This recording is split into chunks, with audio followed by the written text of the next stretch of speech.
go live to Independence Square. That's the scene at the moment, late afternoon, central Kiev. It's the focal point for the protest movement. Inside the country's parliament, opposition lawmakers are to push for a vote on changes to the constitution. That's a move aimed at curbing the president's power.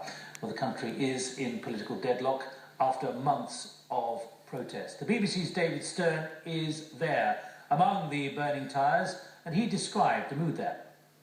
The mood is tense. The tension is rising. I'm on the other side of the parliament, and a crowd of protesters listed about 1,000, but it could be more. They're filling up a park and street just next to the parliament. In front of me is a wall of riot police with their riot shields in front of them, and just on the other side of them, where I am, is a group of protesters, all in camouflage, helmets with ski masks, some with gas masks, and also bats and other baseball bats and other metal objects which they have in their hands.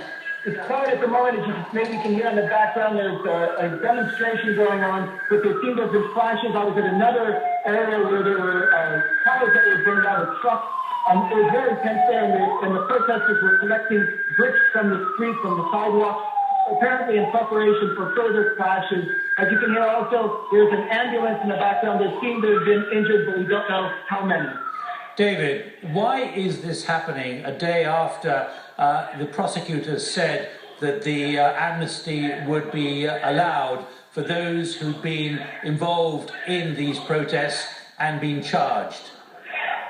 The amnesty obviously dialed down the tension a bit, but it didn't eradicate it. The tension was still there, and it has been there for the last 3 months, ever since these protests began. We have the central square, as you say, has been occupied all that time. There are still barricades in town, in the center of Kiev, and these protesters are demanding the resignation of President Viktor Yanukovych, and they've been demanding it now for months. So obviously their frustration, their anger, and also the tension has been steadily rising, or has always been present in the background of these demonstrations.